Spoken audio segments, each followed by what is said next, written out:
Tardes, bienvenidos a esta esperada mesa redonda que vamos a celebrar con Alejandro Moreno, Sara Romero y Idoia Larrañaga.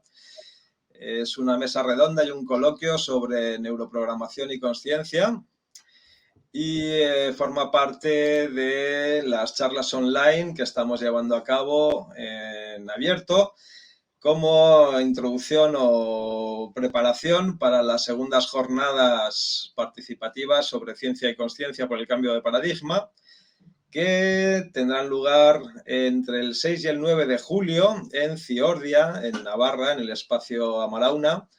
Y bueno, pues tenemos unas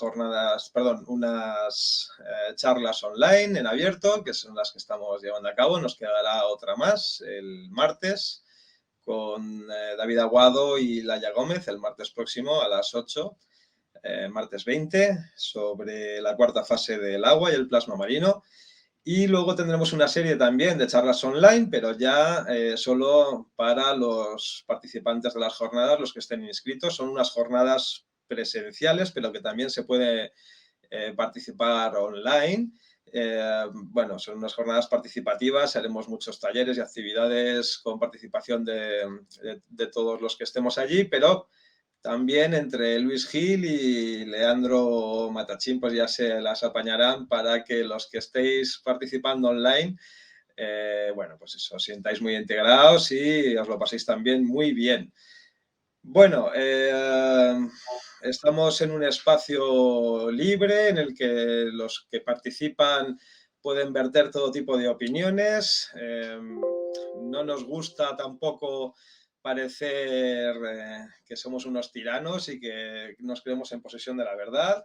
Y en estas jornadas, tanto en las salas online como en las actividades, hay bueno, mucha diversidad de opiniones, de pareceres, y son solamente ideas, críticas constructivas sobre los viejos paradigmas y bueno, pues nuevas ideas que vamos surgiendo en diferentes ramas de diferentes ciencias y de la sociedad y de la economía, etcétera, etcétera, para construir un paradigma diferente, más acorde con estos tiempos. Y luego nos explicará también, creo que ya se ha encerrado, Gustavo, sobre medicina china. Nos va a hablar también sobre de que, como decía él, sobre que no hay que construir un paradigma porque la búsqueda del Tao es un campo de infinitas posibilidades.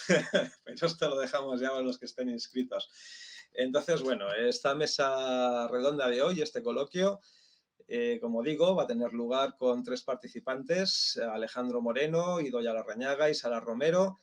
Y es un preludio de una mesa redonda que va a haber el sábado 8 de julio en el encuentro en Ciordia, que se llamará Comprender los tiempos que vivimos, donde abordaremos la dimensión política e histórica del tiempo presente, también en su dimensión más espiritual y trascendente.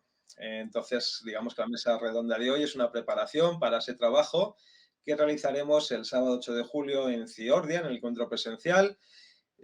Bueno, y los ponentes de hoy nos van a compartir información muy relevante, muy interesante y que es necesaria para poder abordar aquella mesa redonda. Si os parece, comenzamos por presentar a Alejandro Moreno. Bueno, no he dicho nada, por cierto, creo que estáis viendo también a Leandro. Leandro, perdona. Hola, sí, sí. Leandro es No el te maestro escapas de de mí, historia. Carlos. Hola, Carlos, ¿qué tal? Bueno, pues con muchas ganas de lo que estamos viviendo. De primeras esta parte online y luego lo que será esas jornadas presenciales en Ciordia, que hay muchísimas ganas. El año pasado nos quedamos con esa sensación de que faltaba mucho más el compartir, el hablar, el tener esas mesas donde poder discutir mirándonos a los ojos, sintiéndonos presencia y en esencia. Así que este año ya hicimos, pues nos manta la cabeza y hay que sacarlo hacia adelante. Así que, pues muchas ganas de que llegue y bueno, como tú bien has dicho, hay mucha variedad, desde hasta cocina con agua de mar hasta la posibilidad de hacer un cloudbuster, ¿no? Así, lo más interesante que a mí me ocurre de estas jornadas o que me llega es la capacidad de poder hablar todos, de estar todos en un punto de inclusión y de tener esos espacios donde verdaderamente podemos expresar desde nuestro sentir, ¿no? Y ahí con muchas ganas de que llegue, encima de todo, murciano que soy, en julio, el fresquito del norte, ¡ay! Esto va a tocar la patata. Llévate también un gorro por si acaso, ¿eh? Que no nos vamos a los fiordos.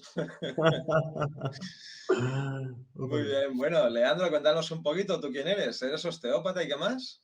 Bueno, fisioterapeuta, he estudiado y también psiconeuroinmunología, trabajando mucho con la kinesiología, que también sé que tú manejas, y, y trabajando también desde la parte de medicinas ancestrales, ¿no?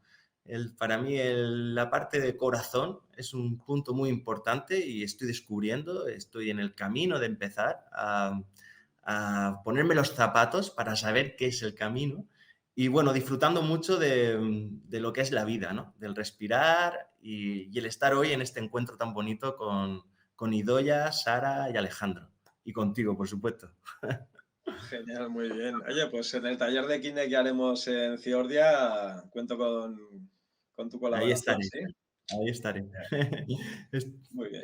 Además, estoy en la parte de la organización de las jornadas. Nos encargamos también de las pequeñas dinámicas del trabajo de pasar de un ejercicio a otro. Así que estaremos allí con muchas ganas de recibiros a todos y de sentir en presencia. Muy bien, Leandro. Eso de pequeñas dinámicas son más bien muy grandes. Es un trabajo brutal. Sí, Y a sí, ver si nos sale a la cierto. mitad de bien que nos salió en Madrid el año pasado, va a estar genial. Va, hemos triunfado. Muy Ok. bien, pues si te parece, vamos a dar paso a Alejandro Moreno, ¿sí?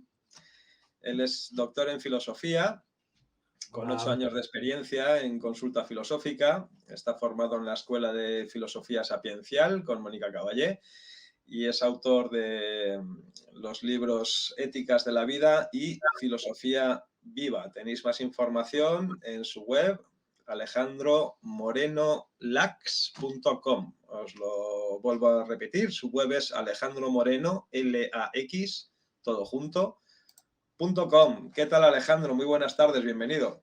Hola Carlos, y hola Leandro, y hola a todos. Aquí estamos, con muchas ganas también de compartir. Y como dice Leandro, yo también soy murciano, con ganas de subir al norte, a Navarra, y huir un poco del calorcito que hay en julio que se las trae. Bueno, ahí vemos la web, pero tenemos que quitar los espacios, ¿eh? Alejandro Moreno Lax, todo Junto, juntito. todo Eso junto, es. mi nombre junto. Muy bien. Lax, ¿qué es tu segundo apellido? Es mi segundo apellido. Es un Ah, apellido bastante peculiar que hay por aquí, por Murcia, y que viene de Huesca y por ahí del norte, por Inglaterra, Alemania. Bueno, hay una historia ahí curiosa en ese apellido. qué bonito, qué bonito. Es así, Ahora sí, alejandromorenolax.com. Moreno Lax, no relax. no relax. Muy bien, pues eso, Alejandro va a ser uno de los 3 participantes. También tenemos con nosotros a Sara Romero. Sara Romero está formada en Ciencias Económicas y Empresariales, tanto en España como en Alemania. Ella es la desarrolladora de la técnica del método SOMA de bioenergética desde el 2009. Comenzó a raíz de unas migrañas y gracias a esas migrañitas descubrió la forma de reprogramar su mente y su sistema. Ahora nos lo va a explicar con mayor detalle. Con sorprendentes resultados obtenidos y más de 30.000 personas que ya han depositado su confianza en el método SOMA, pues se ha visto abocada a hacer de este su proyecto vital. Tenéis más información sobre el método SOMA de bioenergética y la propia Sara en su web, que es metodosoma.com. Todo junto, metodosoma.com. ¿Qué tal, Sara? Bienvenida. Gracias, Carlos. Muchas gracias por la invitación y también a la organización. Y nada, encantada de estar con todos vosotros esta tarde y con los que nos estén escuchando. Gracias. Un placer. Pues ya tenemos 2 de 3 invitados aquí y también está con nosotros Idoia Larrañaga. A Idoia no tengo el placer de conocerla todavía, nos conoceremos ahora en julio, así que encantado, Idoia, de saludarte. Idoia, en los momentos de mayor consciencia que ha experimentado en su vida, se dio cuenta de que no era solamente pensamientos, ni sus emociones, ni su cuerpo físico, ni tantas otras cosas con las que solemos identificarnos habitualmente. Entonces, con sus estudios, con los que ha podido llenar una carpeta entera de títulos, tampoco se sentía identificada. Dice que ama la vida y sus expresiones, que es creativa y creadora y que se inspira en la naturaleza y en todo lo que está vivo. Muy bien, Idoia, pues bienvenida. Tenéis más información sobre ella en su web, que es Idoia Larrañaga, todo junto, idoialarrañaga.com. Idoia, las 2 i's con i latina. ¿Qué tal? Bienvenida. Muy bien, encantada de estar con vosotros. Muchas gracias. Pues un placer. Pues nada, sin más preludios, a no ser que queráis saludar a alguien o a aquello del 1, 2, 3, ¿no? Podemos empezar, si os parece. Creo que Alejandro tenía un PDF. Lo que podíamos hacer es, si os parece, silenciar los micrófonos y solamente activar el que vayamos a hablar, porque al ser tantos en el estudio, si no, siempre hay ruiditos de fondo que no nos dejan oír. No sé, Leandro, si tienes por ahí a mano una página del Coronel Baños que quería Alejandro comentar, tal vez. Sí, ahora sí. Eso es. Y Alejandro, tienes la palabra. Muchas gracias, Carlos. Bueno, lo primero decir que para esta conversación que vamos a tener, estuve leyéndome este libro tan interesante de Coronel Pedro Baños, que se llama El dominio mental, un poco para tener una visión muy amplia, muy exhaustiva, pues de la cantidad de técnicas, de dispositivos, de estrategias, de tecnologías que hay para precisamente construir estas creencias colectivas que padecemos y que nos ciegan tanto. Y pues un texto que me pareció muy sintético era este, ¿no? Dice así: ha quedado demostrado que se puede sugestionar de tal forma a un pueblo, crearle tal estado de psicosis colectiva, que se deje arrastrar en cualquier sentido mientras renuncia con inusitada rapidez a sus libertades y derechos. Como se ha visto y comprobado, las sociedades asimilan los mensajes machacones sin darse cuenta de ellos. Del mismo modo que se dejan de oír... Uy, me ha desaparecido, pero bueno, a ver si lo tengo por aquí. Ah, vale, ahora sí lo tengo. Del mismo modo que se dejan de oír las campanadas de un reloj de pared a base de escucharlas constantemente. No obstante, su influencia cala lenta e inexorablemente, como el agua que termina por desgastar una piedra. Así, sin percatarse de lo que ocurre, los ciudadanos empiezan a aceptar como normal y habitual el ser sometidos a una estrecha vigilancia, el padecer un ambiente represivo y proclive a la extralimitación. Se acostumbran a continuos controles típicos de dictaduras, a sufrir actitudes intimidatorias, acciones desproporcionadas, sanciones abusivas e invitaciones a la denuncia de hechos no delictivos como la insolidaridad o el estrés social. Enseguida se olvida que una piedra angular de los regímenes totalitarios es el colaboracionismo, fomentar la delación entre ciudadanos. Bueno, pues en este texto de Pedro Baños vemos algunas pistas de cómo se instalan creencias colectivas. Él, por ejemplo, habla mucho de los mensajes repetitivos, ¿no? Esta estrategia que se popularizó con Joseph Goebbels, el jefe de la propaganda de los nazis, que decía que una mentira repetida 1000 veces se convierte en verdad. Y algo así está ocurriendo, ¿no? Cuanto más se repite un mensaje, parece que más verdad tiene. Pedro Baños habla de la colaboración de los ciudadanos. Es una manera de inculcar creencias colectivas, es hacer a la mayoría connivente con una idea del bien común que el Estado ha de promover, ha de proteger, ha de amparar. Y quien no comulgue con ese supuesto bien común, pues son delatados, son señalados, son repudiados, son los malos, ¿no? Son los antisistemas, son los conspiranoicos. Entonces, de alguna manera, el sentir pertenencia al grupo tiene un pago muy caro, muy alto, que es comulgar con esas ideas del bien común que, curiosamente, están preñadas de violencia. Es una extraña idea del bien común. Y esto es algo que, por ejemplo, había un filósofo que era Kant, decía que hagas de tu obra, de tus actos, algo que sea universalizable. Es decir, lo que quieras para ti, quiérelo para todo el mundo.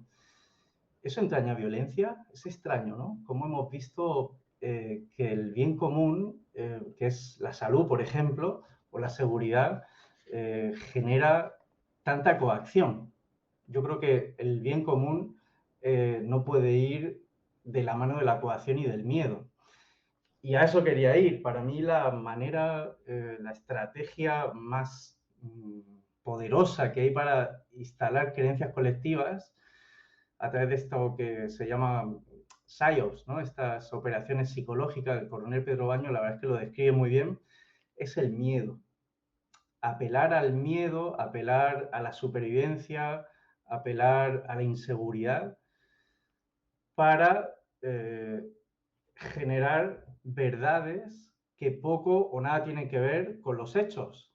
Fíjate que ahora se habla de la posverdad y se atribuye la posverdad pues a los locos, ¿no? A la disidencia, pero es que la posverdad está en el corazón de las narrativas oficiales. ¿Por qué? Porque poco o nada tienen que ver con los hechos. Pero se trata pues de apropiarse de la interpretación, ¿no? Instaurar un relato que nos va a tocar la parte más reptiliana de nuestro cerebro, que es la que teme por la supervivencia, la que teme enfermar, la que teme ser apartada de la sociedad, la que teme la soledad, la que teme morir. Y es ahí donde uno, pues, digamos que participa de esas creencias colectivas a través del miedo, a través de la instalación de creencias que están en nuestro inconsciente. Para eso, pues, se utilizan, o están utilizando, todos lo hemos visto, relatos muy infantiles que se dirigen a niños que son incapaces de pensar por sí mismos, que necesitan de una instancia paternal que le va a rescatar del miedo, el miedo al fallecimiento, a la enfermedad, el miedo al caos. Y ahí creo que hay un nudo gordiano en la situación en la que nos encontramos actualmente, que es la mayoría de edad. Aprender a ser mayores de edad, no porque hayamos cumplido 18 años, sino porque podemos ver que a veces papá sistema, no está ahí para salvarte, sino que puede hacer más bien lo contrario, ¿no? Acorralarte y crear un estado de psicosis colectiva, como dice Pedro Baños. Bueno, aquí podemos hablar muchísimo, ¿no? De cómo se manipula el lenguaje, por ejemplo, o cómo se habla de democracia cuando en realidad es partidocracia, se habla de ciencia cuando en realidad es oficialidad, se habla de salud cuando en realidad es sanidad, se habla de seguridad cuando en realidad es control. Los términos se invierten. Una manera de manipular y de programar colectivamente una sociedad es manipulando el lenguaje, invirtiendo el significado de las palabras. Y bueno, esto es el más puro estilo de la magia negra, usar la palabra para hechizar a la población. Y algo así, pues sucede.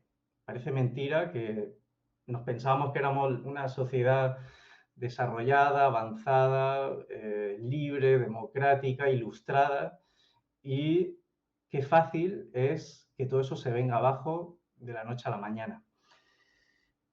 Bueno, otra idea para mí es la banalización del mal. Y esto está en el texto de Pedro Baños. Se normaliza lo que no es normal. Se normaliza la obediencia, esta limitación en el uso de las fuerzas de represión. Se habitúa a la gente a una llamada nueva normalidad que tiene poco de normal y que tiene mucho de sumisión. Pero claro, no se usa esa palabra. Entonces, tenemos que aprender también a decodificar el lenguaje a nivel colectivo. También el interno. Yo creo que en esto mis compañeras son expertas en, bueno, la importancia que tiene el lenguaje y las creencias como configuradora de realidad. Y cómo ese trabajo hay que hacerlo en uno mismo y también a la hora de interpretar el mundo en el que vivimos, de codificar la manipulación del lenguaje, ver cómo ciertas ideas, ciertos mensajes, cierta propaganda nos toca el miedo, miedos muy profundos, y entonces aprender a reconocer la manipulación. Cuando apela al miedo y apela al control, esa es una manera muy, muy clara de reconocer, bueno, pues que nos están manipulando. Entonces, bueno, pues de esto yo creo que también ellas van a hablar. La consciencia, muy importante. Hablaremos de ello también en Ciordia, en el encuentro de julio. Aprender a resignificar la consciencia, ¿vale? La consciencia normalmente pensamos que es algo moral, la consciencia del bien y del mal, Pepito Grillo que nos habla y nos dice nuestros deberes cuáles son. Y necesitamos una visión más profunda de la consciencia, algo que subyace, algo que está debajo de las creencias, debajo de las definiciones, un poco lo que has comentado que le pasó a Idoia, ¿no? De repente no me identifico con las creencias, ciertas creencias con las que yo me definía.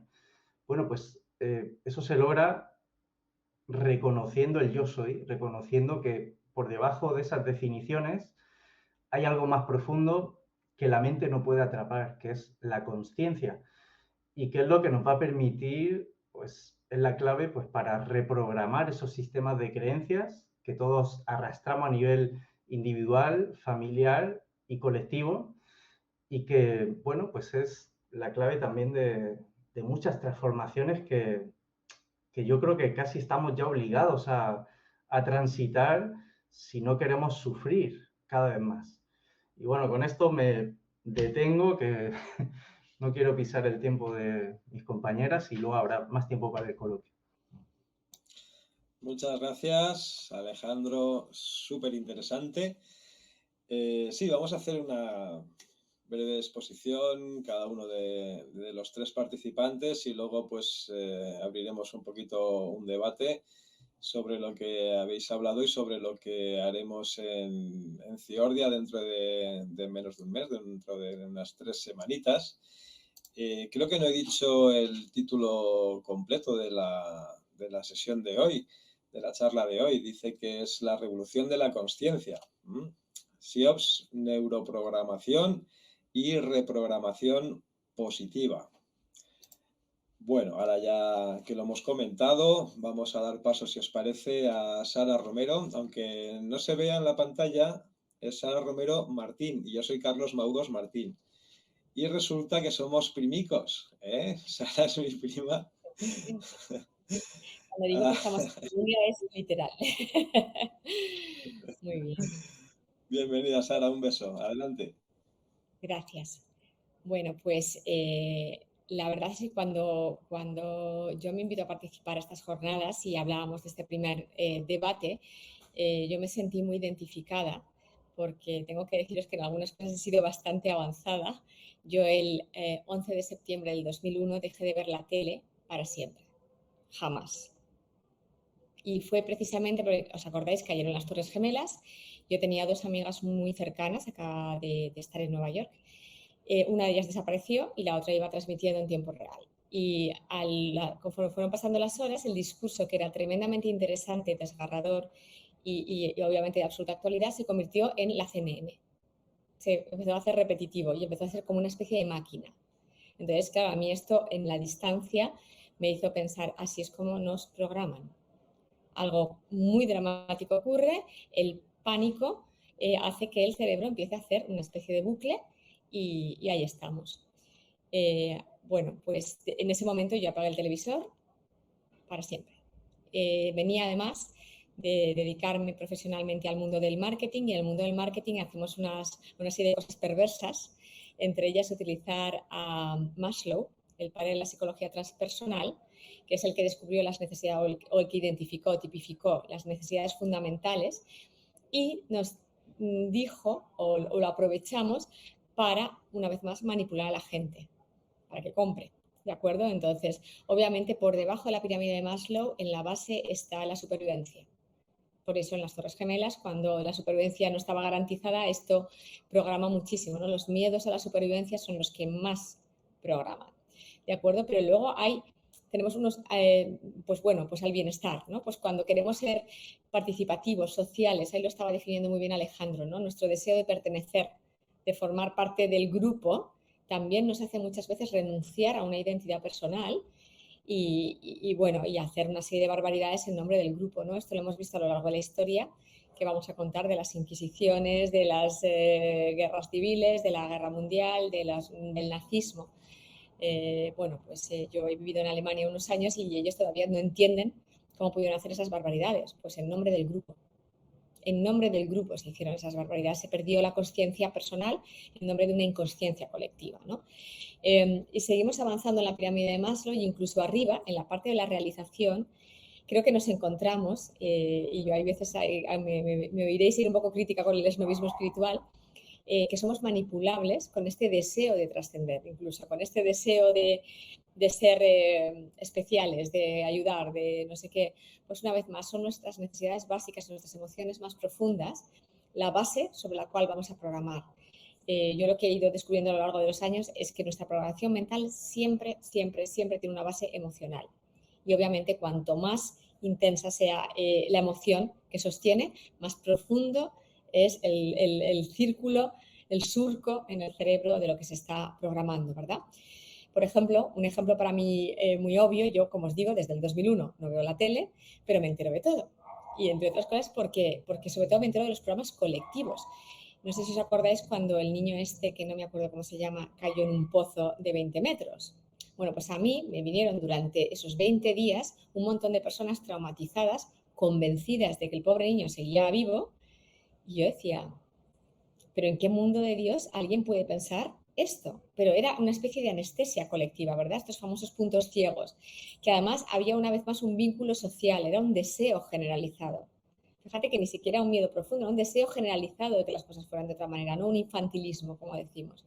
Entonces, todo esto lo que nos demuestra es que efectivamente somos muy programables con emociones muy intensas somos mucho más programables. Hemos vivido 3 años de emociones muy intensas, de mucho control social, para que pues ahondaremos mucho, estoy convencida, sobre este tema en Ciordia. Pero lo verdaderamente interesante de todo esto, para salirnos ya del problema y dirigirnos hacia la parte buena, que yo soy una persona muy tendente a esto, es que afortunadamente, y yo por lo menos lo estoy comprobando y creo que todos vosotros también, el ser humano tiene una característica muy peculiar, y es que cuando nos llevan más allá del límite demasiado tiempo, hay algo profundo que se rompe, ¿no? Y entonces es cuando realmente se produce una transformación, una especie de algo, como le queramos llamar, espiritual, ¿no? Y te hace darte cuenta de que ya no te identificas con toda esa historia, y eso pues creo que lo ha relatado gente como, no sé, Viktor Frankl, cuando escribió su libro El hombre en busca de sentido, que lo escribió en un campo de concentración. hasta muchas personas que a raíz de ciertos ejercicios de presión muy intensos lo que han encontrado es una libertad interior a prueba de bombas, ¿no? Entonces, afortunadamente, es verdad que somos muy programables desde el exterior y que las emociones nos influyen terriblemente, pero también hay otras emociones auténticas y reales, porque muchas de estas, si os das cuenta, son dirigidas, ¿de acuerdo? Que hacen que pensemos de otra manera, ¿de acuerdo? De hecho, volviendo a las Torres Gemelas, mi coach, que también es neoyorquina, me dijo que ella estuvo en la calle ese día y entonces la prensa iba intentando entrevistar a gente, ¿no? ¿Y usted tiene miedo? Y entonces el pobre periodista se encontró como unas 7, 8 personas que decían, no, yo no tengo miedo. Y volvía al siguiente, ¿y usted tiene miedo? No, yo no. Entonces estuvo buscando hasta que encontró a alguien un poco histérico para sacarlo en la tele. Pero luego hay otros muchos que dicen, no, no tengo miedo. No tengo miedo. Algo habrá hecho mal, pues algo habrá hecho mal la sociedad o algo habrá pasado con todo esto, pero investiguémoslo, averiguémoslo, analicémoslo. Entonces, a mí me encantó este testimonio posterior, ¿no? Que ya decía, es que estabas en la calle y mucha gente no sentía miedo. Y sin embargo se comunicaba y se transmitía ese miedo, ¿correcto? Y ya no te estoy diciendo los que no teníamos miedo a 20.000 kilómetros, sino los que estaban viviendo en la isla de Manhattan no tenían miedo en ese momento. Y nos ha pasado mucho después, ¿no? Cuando no hemos sentido miedo ante una enfermedad que pensábamos que no nos podía hacer nada. Eso te devuelve una libertad interior increíble y un despertar, ¿verdad? Y un despertar de la conciencia. Y ahí quiero enlazar con lo que dice Alejandro, que nos tratan como niños. Y tengo que decir que personalmente, en mi experiencia en reprogramación, los que más me han enseñado son los niños, los verdaderos niños, que no se creen nada, que lo ven todo y que lo ven como absurdo, ¿correcto? Y cuando yo empecé a investigar cuántas de las cosas que tenemos dentro creemos que son rasgos de nuestro carácter, en realidad son programas, las listas completas me las traían los niños, que me decían, quítame la vergüenza, quítame el no sé qué, quítame el bullying, quítame... Estos son los niños. Los verdaderos niños, cuando somos niños, realmente estamos mucho más conectados. Porque además, de nuevo enlazando con lo que decía Carlos, si algo creo que podemos encontrar durante estas jornadas es desmontemos lo antiguo, esto lo digo yo siempre, para todo el que me quiere oír, desmontemos el antiguo paradigma, pero no para construir nuevos, por favor, sino para que emerja el ser de cada uno, el ser que sabe. Yo cuando le quito a la gente programas me dicen, pero entonces, ¿qué soy? Digo, no, eso me lo dirás tú.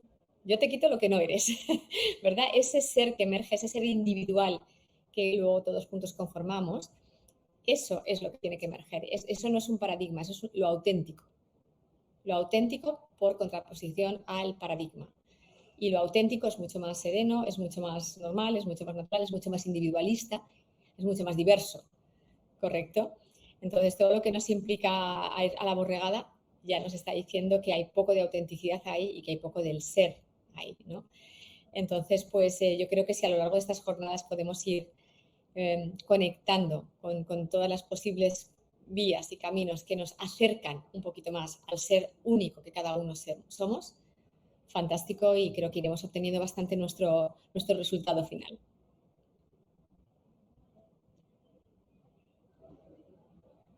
Bien. Muy bien, muchas gracias, Sara. Súper interesante y súper importante.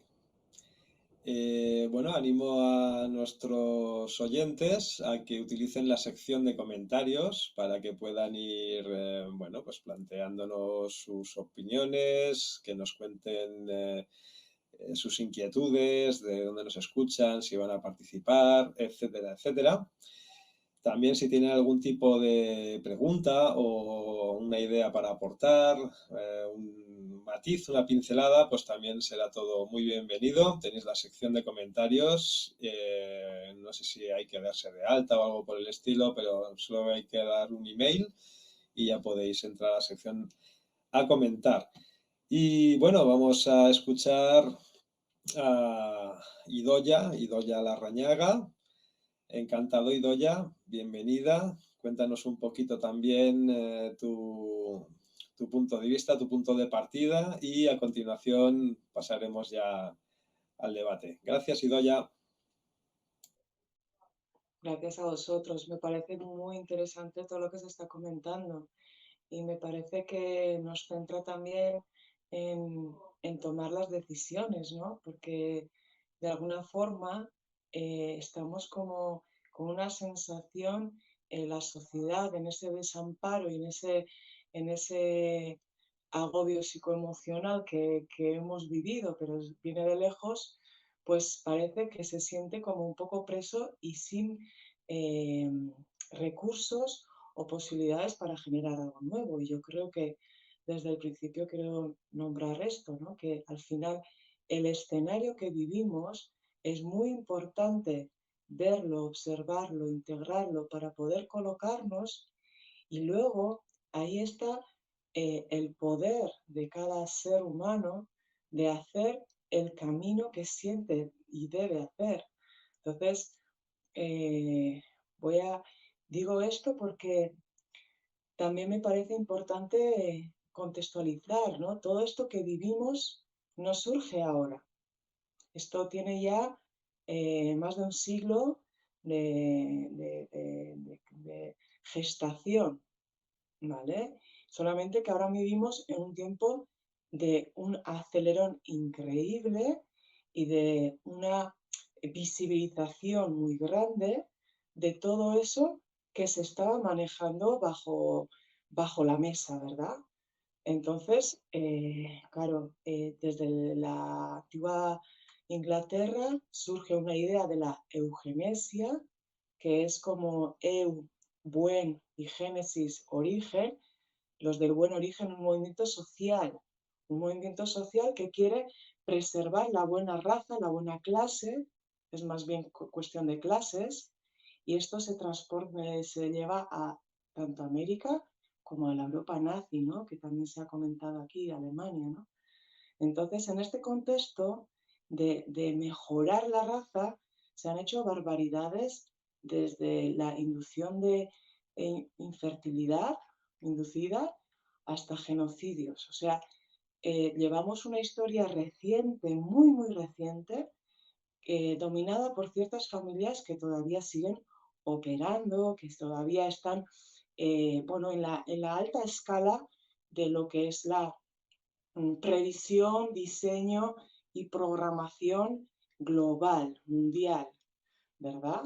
Entonces, claro, ahí tenemos que darnos cuenta que todas las estructuras superiores están supeditadas a unas intenciones que los van a mostrar con muy buen marketing, pues con colores, con bien común, esto es y sobre todo yo creo que a la sociedad le está calando muy profundo la modernidad. Esta sensación de que hemos evolucionado, que somos cada vez más modernos, o sea, no queremos ir atrás, ¿no? Nos parece ir atrás, ir a la propia naturaleza, ¿no? Porque yo también no creo que debamos hacer nada extraordinario y espectacular, sino ya recuperar la naturaleza y la esencia nuestra propia del código, el diseño de la vida, ya es lo más extraordinario que podemos hacer en esta vida. Y eso es sencillo, pero a la mente no le gustan las cosas sencillas, le gusta lo complicado. Y la mente está constantemente en tensión, porque es como que la vida está preparada para soportar unas situaciones de estrés, pero no permanente, no prolongado. En esa situación ya de poder estar muy presente, una situación de estrés nos puede llevar a ponernos ahí en esa presencia, en ese ahora y poder actuar fuera de nuestras capacidades, poder desarrollar unos momentos de lucidez increíbles que mucha gente que esté escuchando va a entender. Y por otro lado, si ese estrés es permanente, se agobia el sistema, no puede sobrellevar eso y ahí hay un colapso y hay una deficiencia de posibilidad de razonar, de discernir, de reflexionar y ahí ya estamos atrapados en nuestra psicosis interna que por supuesto están alimentando porque es eso, o sea, es todo lo que nosotros tenemos de neuroplasticidad, que tenemos de posibilidad de integrar y de esto, también puede ser llevado a otro lugar. Es como un martillo puede servir para construir una casa o para romperle la cabeza a alguien. La herramienta es la misma y la herramienta la tenemos nosotros. La herramienta es nuestro poder, nuestro ser es nuestro poder. Ahora, hay personas que están usando la herramienta de forma perversa para que las personas estemos atendiendo al exterior, atendiendo aquello que se nos vende, atendiendo y pues desvirtuándonos. O sea, este estado de transhumanismo no es más que esa, la eugenesia en los años 30 ya no tenía muy, muy buena reputación social. Entonces se empezó a hablar de genética, ¿no? Y en nombre de la genética, hoy leía un artículo de la prensa vasca que decía que ya es posible que han hecho unos científicos unos fetos, embriones humanos sintéticos sin necesidad de espermatozoides ni óvulos.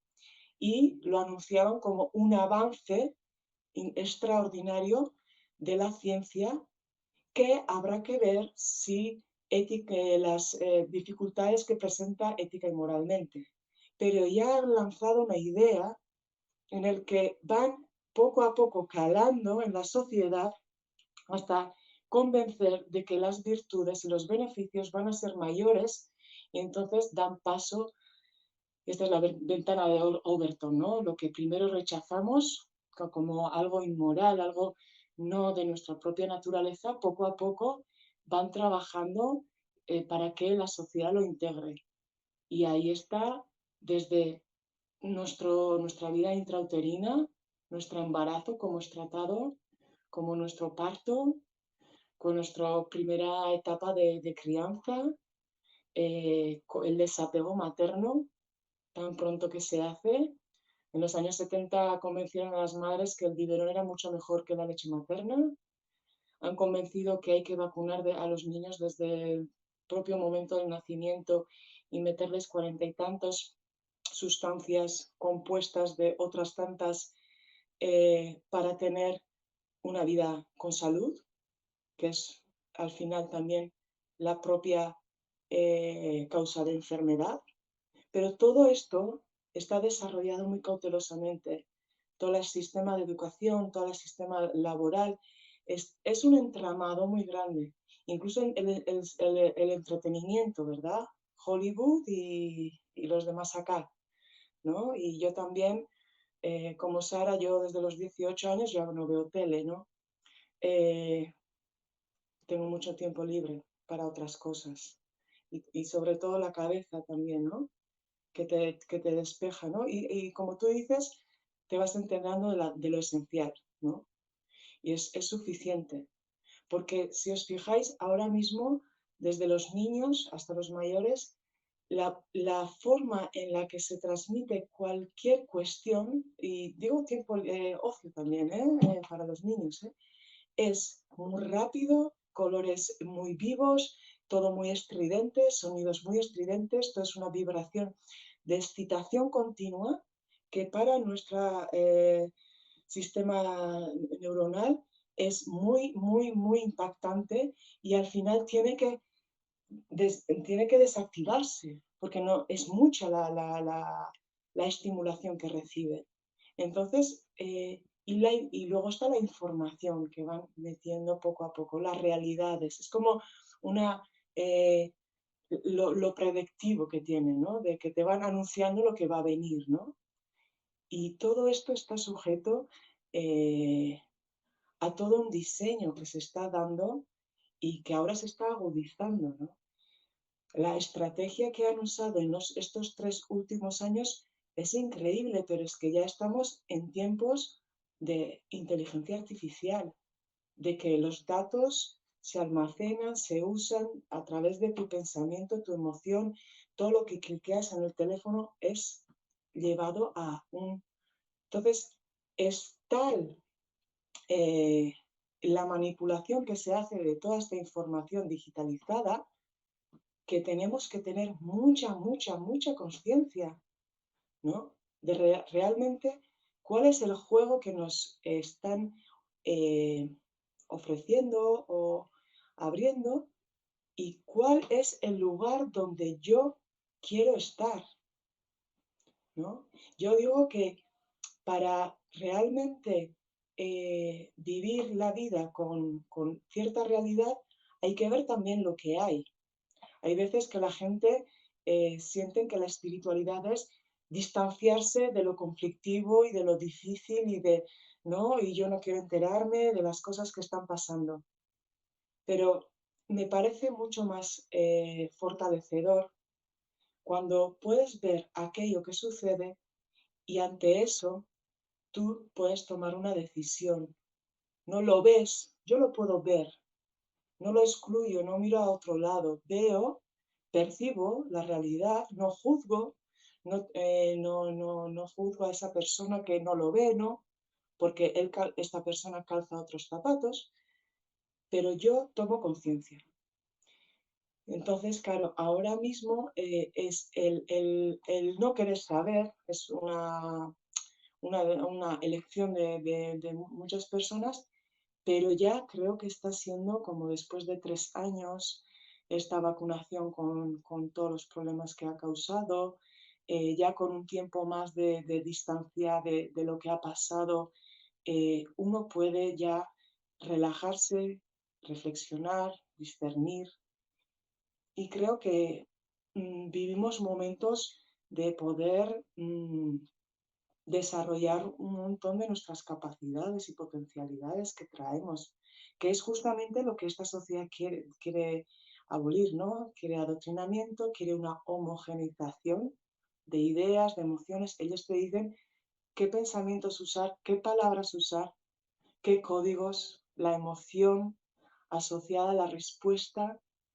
Entonces, no, todo esto creo que cada vez es más obvio y que, por lo tanto, yo creo que estamos como en un escenario en el que todo empuja para que la conciencia emerja, ¿no? Y creo que la crisis muchas veces es la antesala del despertar, de la toma de conciencia, de tomar, ¿no? de poder salir del mecanismo reactivo, repetitivo de nuestra psique más supervivencia, miedo a la muerte, es que nos lo han presentado de una forma que, claro, era vivir o morir. Entonces, cuando ya entramos en este conflicto, las personas se agarran a un clavo ardiendo, a lo que sea, ¿no? Y entonces, pues entender, ¿no? Las diferentes realidades que se han vivido y entender que todo esto tiene un para qué, ¿no? Que estamos viviendo esto como humanidad para, para algo muy grande. Entonces, pues bueno, vamos para adelante.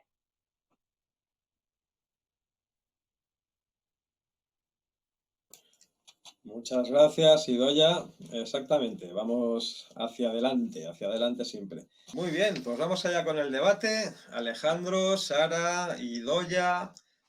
Esto creo que se llamaba neuroprogramación y consciencia. ¿Alguien quiere comentar algo?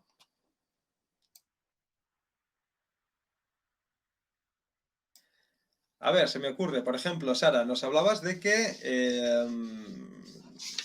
las programaciones mentales están apoyadas por emociones y cuanto más fuertes son estas, más profundo es el surco, has dicho hace un momentito. O sea, que podríamos entender como que los programas mentales están nutridos energéticamente por las emociones, tal vez. Al 100%. Es decir, realmente no se sostiene ningún programa en nuestro subconsciente si no está alimentado por una emoción. Por eso todo el mundo tiende a tener emociones predominantes. Y no sé si habéis dado cuenta que además hay emociones de moda, ¿verdad? Hace un tiempo todo el mundo estaba depre, ahora luego tiene todo el mundo ansiedad. Hace 10 años es que era el estrés. Pero bueno, porque efectivamente son emociones predominantes. ¿Sí? Entonces, lo que está ocurriendo es que y además muy contagiosas. Es decir, es muy fácil que si estás en un entorno donde todo el mundo siente de una determinada manera, sientas de una determinada manera, ¿no? Hay momentos, por ejemplo, de indignación. Está todo el mundo indignado. Pues nada, esa indignación está haciendo un surco que nos está uniendo, ¿verdad?, en un cierto grupo común en contra de pues todo eso está obviamente bastante, como decía Idoia, bastante articulado con ingeniería social y bastante predeterminado. De hecho, en la actualidad es muy interesante porque la tecnología, una vez más, se ha sofisticado muchísimo. Y como tenemos los móviles y tenemos las redes sociales, en estos momentos puedes ver cualquier grupo, cualquier nudo de opinión a la velocidad a la que genera un impacto, ¿no? Entonces, es ya de sobra conocido quiénes son los diferentes nudos de opinión, ya es todavía más sencillo, ¿no? Solamente necesitamos impactar a aquellos que son nudos de opinión o comprarlos, cualquier auto sirve, y el resto de la sociedad va a caer por decantación.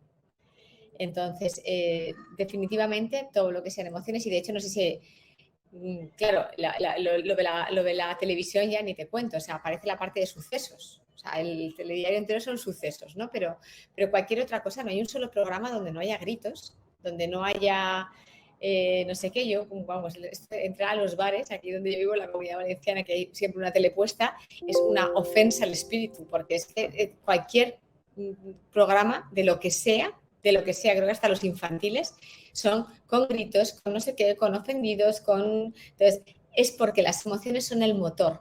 Y además estas emociones falsas, porque son contagiadas, son un motor terrible de programación, efectivamente. Una vez más, yo creo que el antídoto a todo esto, y no puedo evitarlo, pero siempre que tengo información profesional, ¿no?, donde hay problema, creo que al lado justo está la solución. Maravillosamente así está, creo que he hecho esta realidad. Y el antídoto ante todo esto es volver a conectarse con uno mismo, ¿no? El exterior, ahí lo explicaba muy bien la compañera, nos saca de nuestro centro. Nos coloca en un lugar donde nuestras emociones son cautivas, son prisioneras y empiezan a resonar con las de los otros, ¿no? Y la vuelta a nuestro centro es un poco el antídoto a todo esto, ¿no? Yo cada vez más me considero que soy una persona tremendamente empática. Creo que la empatía a veces es un arma de doble filo, ¿verdad? Y este exceso de empatía pues nos saca mucho de nuestro centro y nos convierte en víctimas de estos reels, ¿no? La exaltación y el morbo, que es lo que más se presta hoy en día por todas partes. Buscamos emociones de forma adictiva, ¿verdad? Claro, porque partimos de estar muy vacíos, muy separados de la vida, ¿no? Porque realmente estamos viviendo una experiencia única. Yo soy uno, ¿no?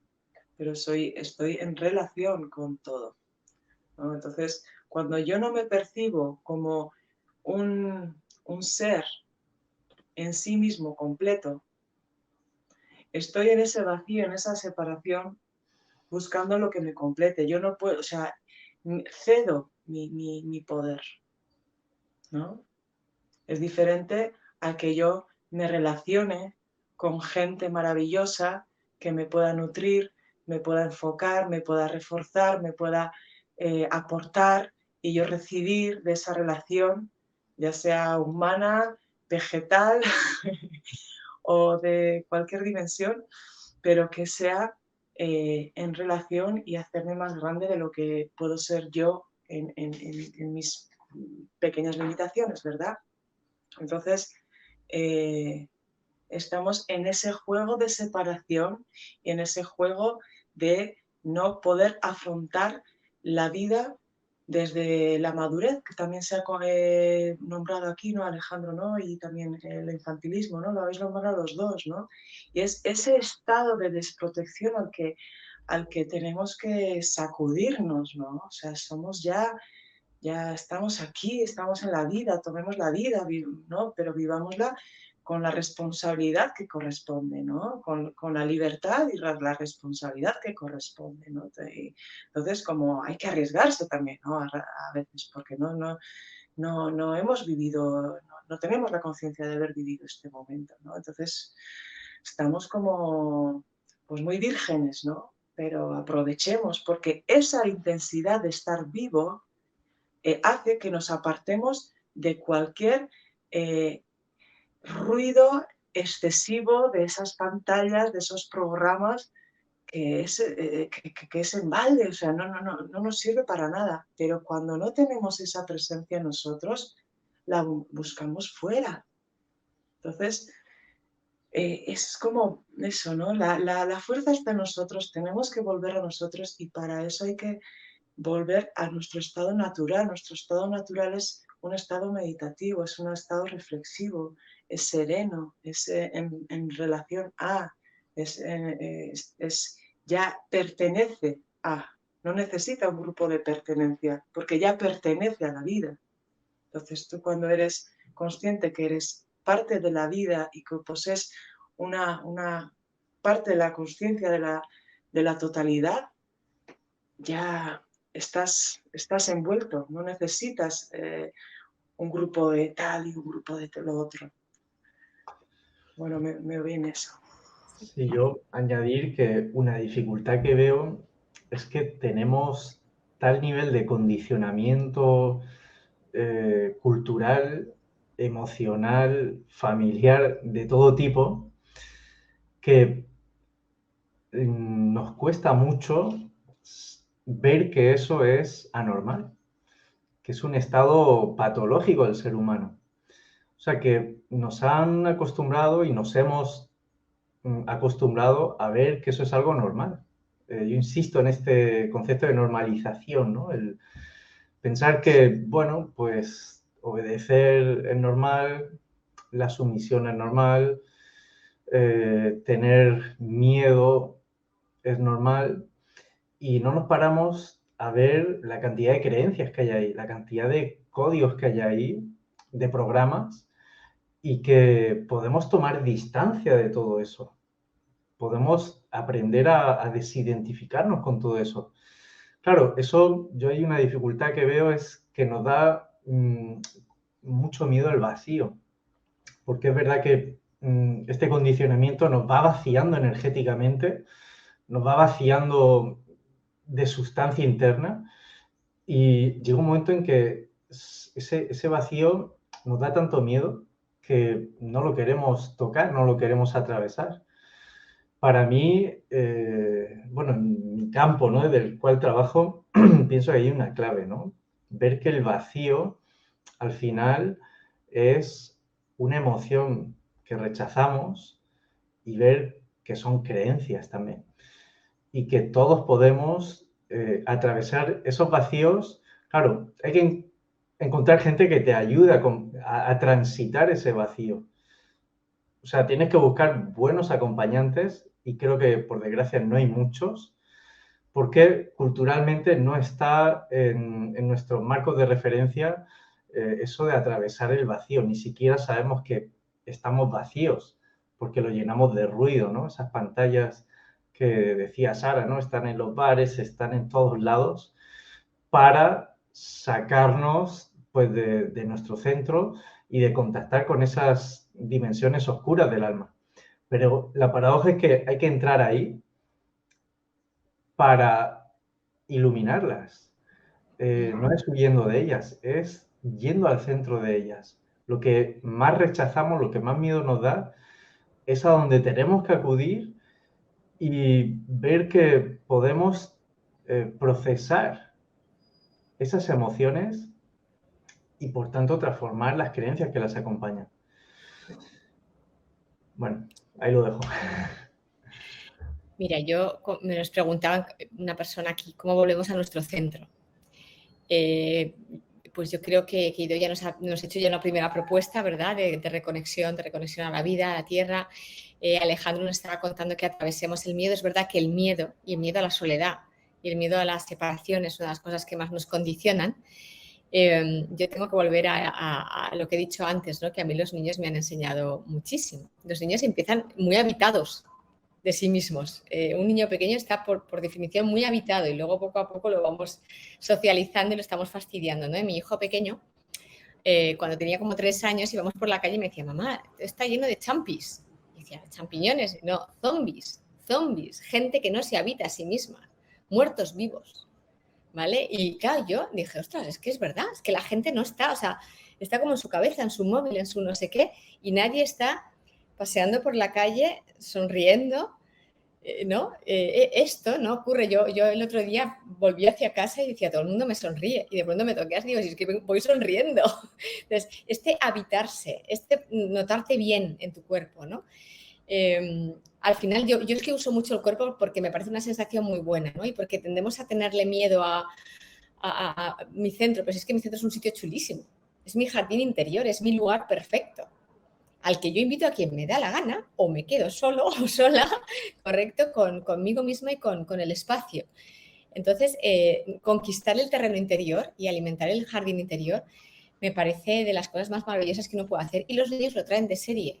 No los veis jugar con ellos mismos y con sus historias y lo que se cuentan y lo bien que están y, ostras, y yo os decía, la versión adulta, bueno, adulta, la versión más mayor, mi hijo ahora tiene 7 años, es que ha empezado por decir, mamá, están todos locos, míralos, están loquísimos, en el cole loquísimos, todos loquísimos. Digo, es que es verdad, estamos en la mente, estamos saturados de dopamina, somos adictos a la dopamina. Estamos adictos a sustancias químicas de nuestro cerebro que nos tienen ahí acelerados. Entonces, no está de moda la paz, no está de moda el equilibrio, no está de moda, ¿verdad? No sé, los momentos de calma, la belleza serena, el silencio.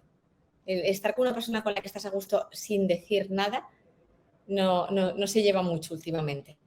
Y la verdad que todo eso son las cosas que nos sacan del centro. Todo lo que nos lleva afuera nos está sacando de dentro.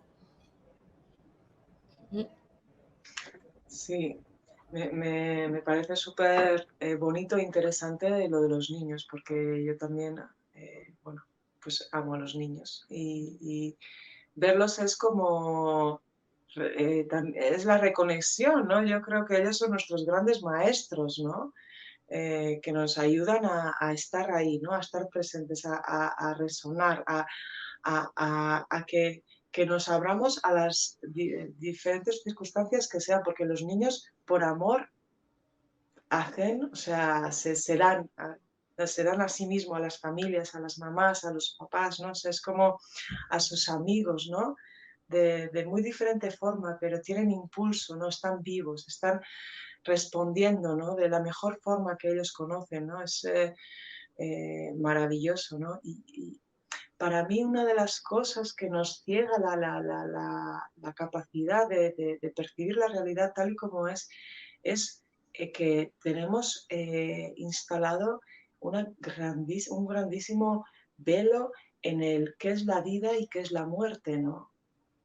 Qué es la transición en este plano, ¿no? Entonces, eso nos genera una resistencia a estar sujetos a mi cuerpo físico, a mi vida, como si la tuviera que ¿no? Sostener, porque todo esto que se está maquillando de genética es como el deseo de inmortalidad. O sea, lo que estamos viviendo es la robótica, es un ser humano robotizado, con unos programas que van a separarle de su biología, van a separarle de su identidad individual, familiar, cultural, social. Es un ente que está inerte, no sé cómo decir, es ese un poco el giro, ¿no? Hacia dónde va todo esto, ¿no? Claro, porque no estamos asumiendo que vamos a morir y qué es morir y qué es vivir, ¿no? Y por qué enfermamos, ¿no? Y por qué esta dimensión física, por qué esta dimensión psíquica, emocional, ¿no? ¿Qué relación tiene con mi espíritu, con mi alma, ¿no? ¡Guau! ¿No? Y ahí como que empezamos un poco a sudar, ¿no? Uf, ¿qué es todo esto, no? Porque no queremos entrar en lo profundo, ¿no? Queremos batallar, ay, es que me pica el cuello, ¿no? Que quiero que se me quite el picor, ¿no? No quiero más que eso, ¿no? Solamente quiero que se me vaya este malestar, ¿no? Quítame este malestar, ¿no? O sea, es algo que no nos adueñamos, ¿no? Y ese me parece que es la gran trampa que han manipulado desde las religiones, que parece que pues, los tiempos han cambiado y que ya no estamos tan sujetos a las instituciones religiosas, pero evidentemente pues el poder ha ido metamorfoseándose a demanda y necesidad que la sociedad implementa, pero bueno, todo esto sigue por debajo de la alfombra, sigue ahí, ¿no? Entonces, siempre se ha usado esto, ¿no? El miedo a la muerte, ¿no? Como algo trágico y algo que te agarre para obedecer, para tal. Ahí yo creo que una pregunta que todos tenemos que hacernos para hacer esa gran transición interna que va de dentro a fuera es ¿cuál es mi relación con la muerte? Es una relación de miedo, de extrañeza, de distancia completa. Es una relación de comunión. Es una relación de convivencia, de naturalidad, porque ahí hay un nudo gordiano muy interesante. El miedo a morir. Claro, nadie quiere morir, eso es obvio, pero cuando uno empieza a dejar de habitarse, ¿no? Como estáis diciendo, dejar de estar en su centro, dejar de escuchar su voz interior, porque está entrando el miedo en tu vida y quieres seguridades a toda costa, ahí es donde empieza la muerte en vida. Y la tecnología está potenciando eso. Muertos en vida, lo que algunos llaman la zombificación, ¿no? Vamos por ahí con el teléfono mirando y con la mascarilla y falta un gorro, una escafandra, si es posible, para que no me toquen los virus. Tal vez sea el siguiente paso, ¿no? Para no sentirme vivo, porque me da miedo la muerte. O la vida, miedo a la vida también. Claro, es que es eso, ¿no? Miedo a la muerte es un miedo a vivir, ni más ni menos. Ahí está la no dualidad, ¿no? Que si yo afronto la muerte, afronto la vida. Si no afronto la muerte, no afronto la vida. Me anestesio y muchísima gente vive así, anestesiada. Es casi que le falta poner las manos y decir, bueno, pónganme las esposas, yo hago lo que ustedes digan, por favor no me maten, obedezco lo que necesites, ¿no? Claro, es una falta de respeto a uno mismo, muy grande, ¿no? Y la palabra respeto es muy interesante, es volver a ver quién eres, volver a mirar tu sistema de creencias. Y uno, creo yo, que tiene que transitar esa muerte en vida, que es una muerte psicológica, es una muerte de ese pequeño yo que tiene miedo a tantas cosas. Si uno puede hacer ese proceso, va a liberarse, va a experimentar un renacimiento. Yo creo que el sentido esotérico, originario de la resurrección es esa, es morir en vida tu personaje, tu pequeño yo lleno de miedos, adoctrinado hasta la médula, y renacer a algo que no sabes qué es, que no puedes definir, que está vivo y que no le importa la incertidumbre. Ese es el renacimiento real. Y los programas colectivos se nutren de ese miedo a dar el salto al vacío, ¿no? Dar el salto de la fe, el salto al otro lado, el salto a la vida. Si no hacemos eso, vamos a estar muy presos de los sistemas de salud, de los sistemas económicos, de los sistemas, oficiales. Entonces ahí, y todas las religiones originarias hablan de eso, ¿no? Un proceso de muerte y resurrección en vida, vivir en plenitud, liberándote de tu pequeño yo, tu ego, tu yo superficial, como lo queramos llamar. Ahí está, pues, uno de los grandes procesos que tenemos que hacer.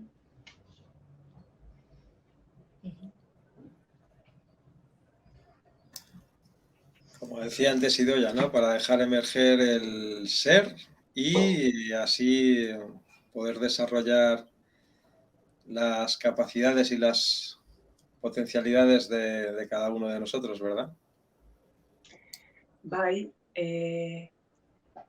Me vienen un par de cositas, que uno, por ejemplo, es sobre la muerte, ¿no?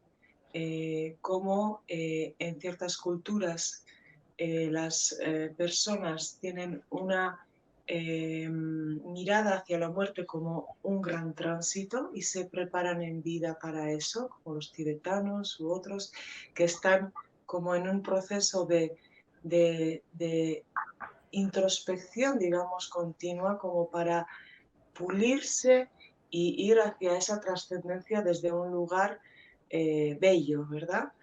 Y en nuestra sociedad se ha tapado los ojos y se ha ridiculizado, incluso se juega con el concepto de la muerte, que es una huida, ¿no? Y ahora es muy, muy, muy visible otro tema que es muy importante, que es la sexualidad en las personas, como de una situación de represión se está llevando al exceso. Y la carencia y el exceso es el síntoma del mismo problema, ¿no? Entonces ahora hay como una eh, hipersexualización de los niños, hay una pornografía continua de todos los anuncios, o sea, da igual el producto, da igual todo, que está como haciendo que las relaciones sean totalmente superficiales, que se valore eso como una libertad, o sea, todo está desde la ingeniería social, la ingeniería lingüística, la palabra, se le da vuelta y todo lo que puede suscitar una reticencia se lo maquilla como libertad, como evolución, modernidad, todas estas cuestiones, ¿no? Entonces, como están tocando unos pilares muy, muy, muy importantes, ¿no? De lo que somos y de cómo nos vivimos. Y tenemos que atender ahí, porque si no atendemos eso y no tomamos la fortaleza de nuestros propios valores, pues están minando todos estos valores, ¿no? Que nos hacen realmente humanos, que nos hacen realmente conscientes, que nos hacen ser lo que somos, pues en esencia tenemos esa capacidad de salud, de equilibrio, de felicidad. Ese es nuestro estado natural. Todo lo demás son errores que cometemos mientras experimentamos esto que se llama vida, ¿no? Pero desde la humildad podemos retomar otra vez lo que somos.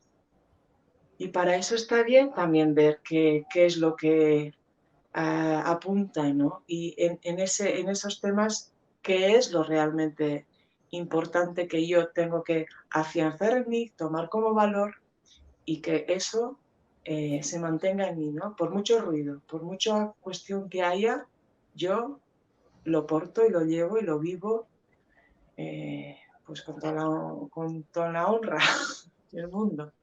El gozo también, que es importante, porque estamos como en una situación de ansiedad y depresión, y es como antes se ha dicho, ¿no? Miedo a la muerte, miedo a la vida, porque realmente expresarnos dichosos, alegres, es como que no sé si están muy bien vistos, ¿sabes? En los tiempos que corremos. Es más esto, estar quejosos, rabiosos, tristes, esa es la normalidad, ¿no? Que tal vez se quiera imponer y no es nuestra naturaleza.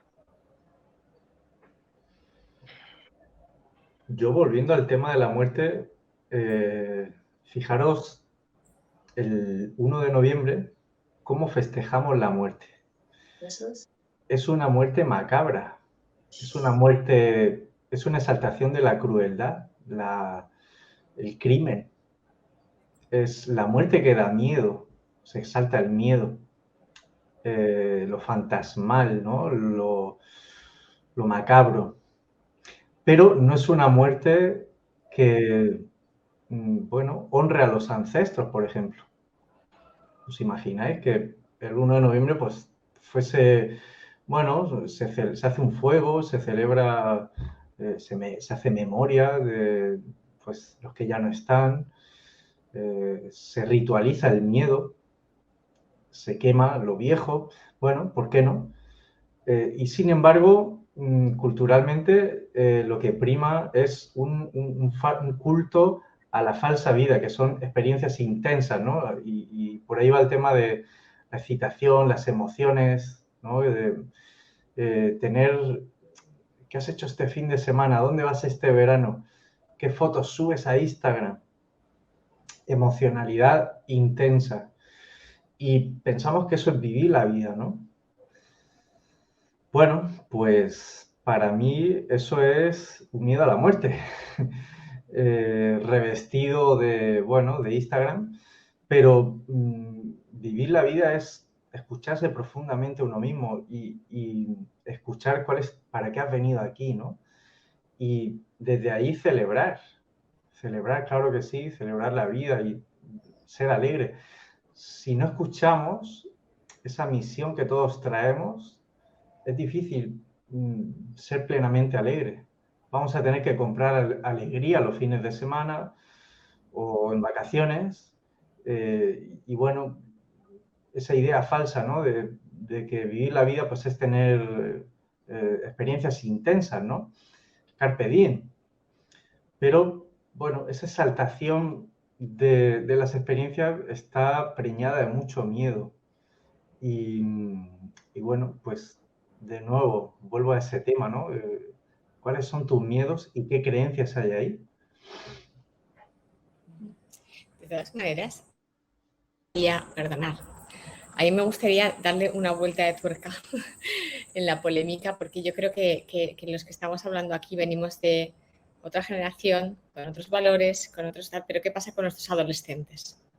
Porque los niños todavía vienen de la fuente, están conectados. Nosotros estamos, creo que todavía somos parte de un grupo que se educó en unas infancias muy libres y con mucha felicidad, ¿correcto? Pero tenemos unos adolescentes que han estado 3 años encerrados por sus padres, que están donde la despersonalización es brutal, ¿correcto? Y además hay un tema adicional que no hemos tocado, no sé si todavía no queremos ser del todo polémicos, y es que dentro de la neuroprogramación está claro que están las técnicas habituales que se pueden utilizar con motivos más o menos neutros, como en el marketing, para venderte algo, o menos neutros, como nos decían los compañeros, para crear unos estados de realidad o posrealidad, el que queramos. Pero luego está el formato tecnológico, ¿verdad? Y es los famosos subreels. Esto no sé si lo habéis oído hablar. Yo estaba dando una formación en Madrid el año pasado y uno de mis alumnos que ha estudiado en la Carlos III decía, sí, esto es un caso de estudio. En la Carlos III, no sé, es una universidad que hace una licenciatura de gaming para hacer juegos de ordenador para jóvenes y niños. Y hay un caso de estudio en el cual está muy tipificado de Pokémon, que metieron un subreel de 4 segundos y los adolescentes empezaron a suicidarse. Es decir, un mensaje subliminal dentro de un videojuego, dentro de una programación. ¿Correcto? Entonces, claro, esto también lo hace la tecnología, ¿verdad? Y ante eso estamos todavía más desprotegidos, porque lo otro todavía nos tiene en el juego, ¿no? En el juego del antagónico, pero puedo jugar el juego del antagónico. Pero esto para mí es por debajo de la línea de flotación y va directo a nuestros adolescentes. ¿Correcto? Y claro, sobre esto también creo que habrá mucho tema de debate, espero, cuando estemos juntos, porque creo que es un tema también que hay que tener en cuenta y que hay que abordar, ¿no? Y donde creo que sobre todo nuestros adolescentes están sin recursos y sus padres también. Y creo que en general la sociedad y la educación, ¿no? ¿Qué opináis de este tema? Pues súper importante y veo que los padres en general como no hacen una reflexión en este sentido muchas veces porque lo que se comparte es, ya, pero todos escuchan esta música, todos ven esto, todos juegan estos juegos, todos tienen el móvil a tal edad. O sea, es como que aceptan por el hecho que es parte del juego del tiempo que viven. Pero claro, si planteáramos que todos tomaran venenos, ¿no? Ya más físico, más un daño más físico, diríamos, ostras, no De quiero un hecho, hijo yo. claro, de hecho, no sé si sabéis, pero en Palo Alto, en San Francisco, en Palo Alto, la zona de California, donde toda la tecnología LGD, yo qué sé, donde aparece todo, hace ya mucho tiempo que hay unos contratos, los padres hacen contratos a las madres de sus hijos que es cláusula obligatoria que no estén expuestos a la tecnología. Y los principales colegios y las principales universidades están volviendo a sacar de los sistemas educativos los iPads, los no sé qué, las pantallas, y estamos volviendo al lápiz y al papel, que era una cosa muy buena para el cerebro y para grabar aquello que queremos grabar y para estructurar neurológicamente, ¿verdad? Entonces, afortunadamente creo que ya las nuevas generaciones ya lo están viviendo. Lo que pasa es que se nos ha quedado una generación ahí en el medio que, como decía Alejandro, está muy adicta a su foto de Instagram, muy adicta a que mis amigos lo hacen. Y donde tú dices, como tú dices, ¿no? O sea, estamos siendo, bueno, yo no tengo hijos adolescentes, pero todo el mundo está siendo copartícipe y al final, pues, bueno, Desprotección, ¿no? responsable, ¿no? De lo que pase con estos críos. En situación de desprotección, ¿no? Porque no tienen un acompañamiento. Sí, correcto. Para tomar una medida, para poder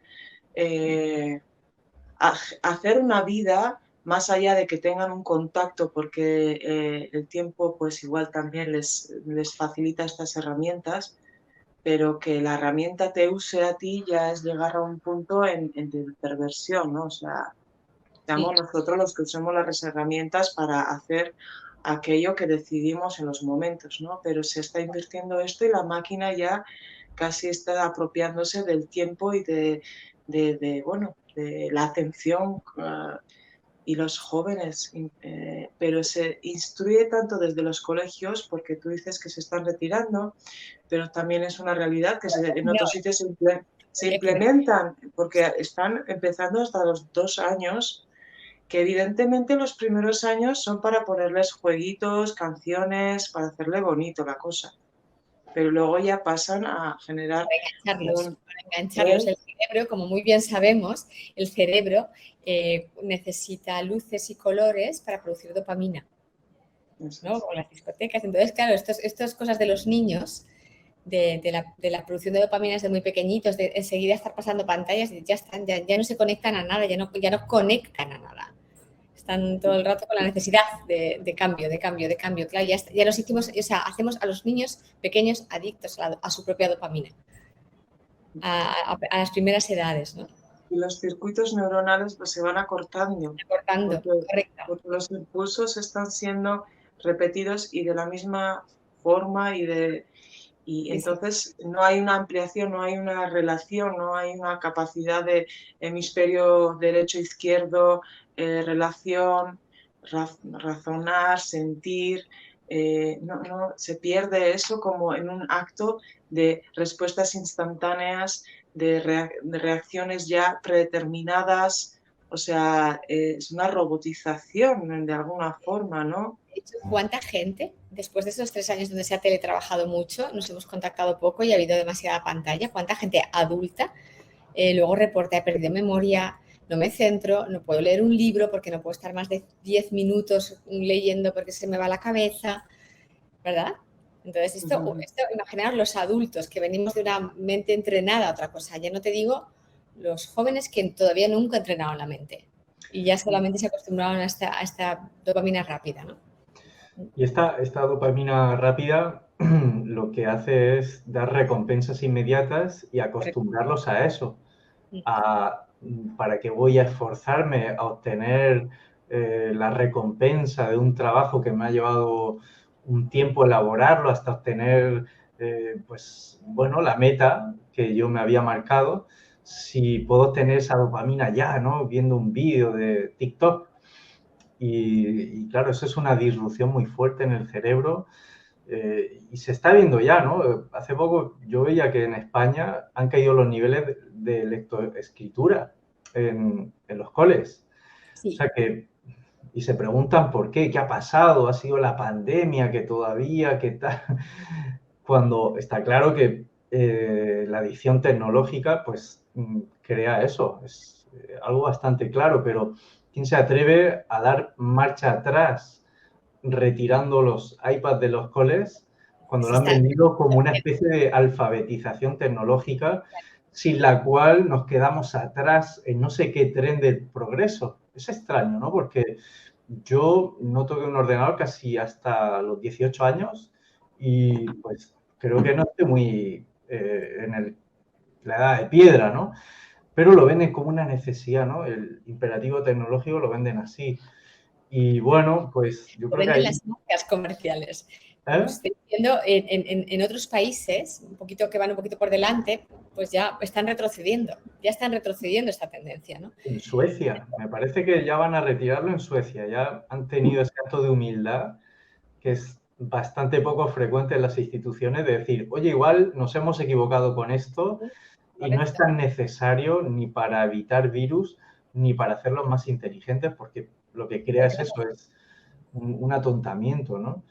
Y iba a decir eso, que Idoia yo creo que ha dado una clave interesante que es el acompañamiento de los padres, que les Sí. ayuden a buscar, a discernir, a reflexionar sobre los contenidos que ven. Bueno, que estén ahí y que muestren opciones, ¿no? Y bueno, que ellos tengan también más habilidad para reconocer pues la naturaleza de todo eso, ¿no? Que es muy adictiva y bueno, pues tiene un punto bastante perverso también. Y luego tiene un extra en el hecho de moldearnos cuando lo usamos justo antes de irnos a la cama y recién levantándonos. Esos dos momentos son dos momentos de entrada y salida de un estado muy, muy sensible, donde desarrollamos un montón de información simbólica que de alguna forma está adelantándose a nuestros tiempos. Es decir, en la física cuántica, si habéis escuchado a Jean Garnier Mallet, este desdoblamiento, este momento en el que hay este tránsito, todo lo que nos llevamos a la cama es lo que vamos a desarrollar. La gente entenderá esto cuando va con un problema a la cama y se levanta como si no hubiera dormido, han pasado 8 horas, pero sienten que se han levantado casi de la misma sensación que se han acostado, porque ese último pensamiento ha sido ampliado y desarrollado y han estado dándole vueltas a esa cuestión y entonces a la mañana están pues agotados.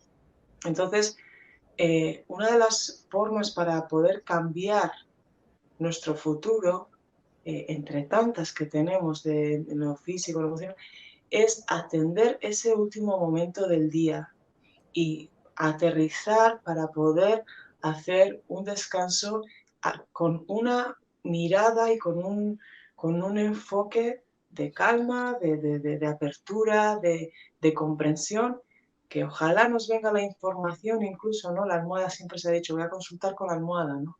Pues que nos venga la información que necesitamos para dar respuesta a nuestras necesidades de la vida y tener un momento a la mañana para recolocarnos, para respirar, para sentirnos, pero son acciones muy, muy simples y muy básicas, ¿verdad? No hay que ser, tener una técnica de ningún maestro excepcional, simplemente es tener un tiempo, dedicar un tiempo a nosotros, a nuestra respiración, a nuestro sentir y descansar ahí y levantarnos otra vez desde ese lugar. Y va cambiando el día, va He cambiando. estado, Estado de benevolencia, ¿no, Idoia? Estado de benevolencia, le decía Jean-Pierre Gagnevalet. Ahí va, porque en ese momento, si tú estás conectado a la pantalla, lo que vas a reproducir, imagínate lo que va a ser. Es muy crítico ese momento y es donde más se está usando, creo yo. Yo esto le llamo la hora de oro. Tengo 2 niños pequeños y ese es el momento que te acuestas con ellos y te lo cuentan todo. Todo, ¿no? Sus penas más profundas, sus anhelos. Y es verdad que es muy importante, ¿no? Se nos olvida que terminar el día como haciendo un volcado de información y de emoción también nos libera. Cuando no lo hacemos nos vamos mucho más cargados, ¿no? Estoy totalmente de acuerdo que si no es una pura repetición una vez más de realidad continua, ¿no? Ese punto es muy interesante también, Idoia. Hombre, es que también la gente se va a la cama viendo en la pantalla el qué. Pues están viendo violencia, están viendo pornografía, están viendo, pues eso, están en un estado completamente distorsionado de la mente y de sus sensaciones. Y creo que es muy importante por parte de los padres ofrecer alternativas a sus hijos. No solamente, no, el teléfono no. Bueno, pero ¿qué le ofreces? No, si solo estás ahí en el no, eso crea tensión, ¿no? Ofrece alternativas. Llévalo a un parque, llévalo al campo, tierra, no sé, hay tantas cosas que se pueden hacer, pero para eso una gran tarea que tenemos los padres, y me incluyo, es darnos tiempo para nuestros hijos.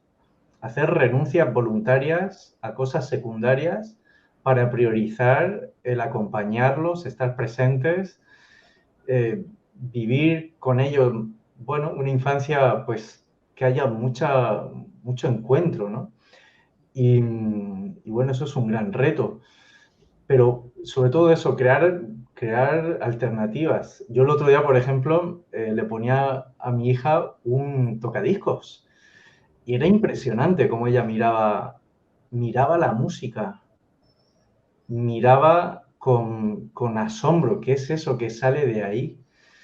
Ese artilugio tiene surcos reales, ¿no? Hablando de surcos, tiene surcos reales y la música que sale, yo no sé explicar qué pasa, pero no es igual que la de un aparato digital.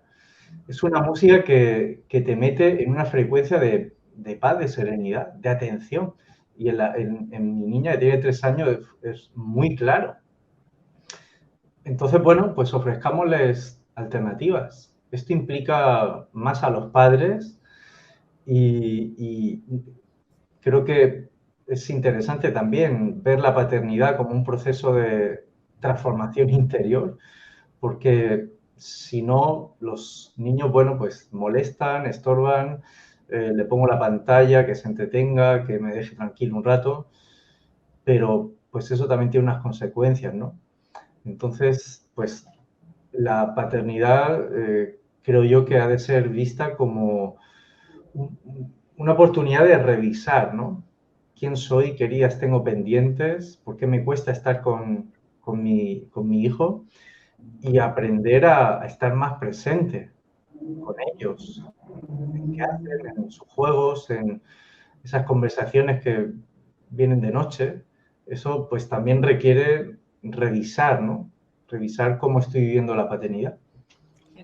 Mira, yo cuando decía al principio que creo que los niños nacen muy conectados, creo que es una responsabilidad enorme como padres protegerlos de todo esta, ¿no? De toda esta programación que viene de fuera, de todo, o sea, proteger el ser hasta que ellos sean lo suficientemente adultos o lo que sea para empezar a ser ellos. Es decir, yo soy de las personas que están convencidas de que tenemos el derecho a elegir lo que entra en nuestra mente.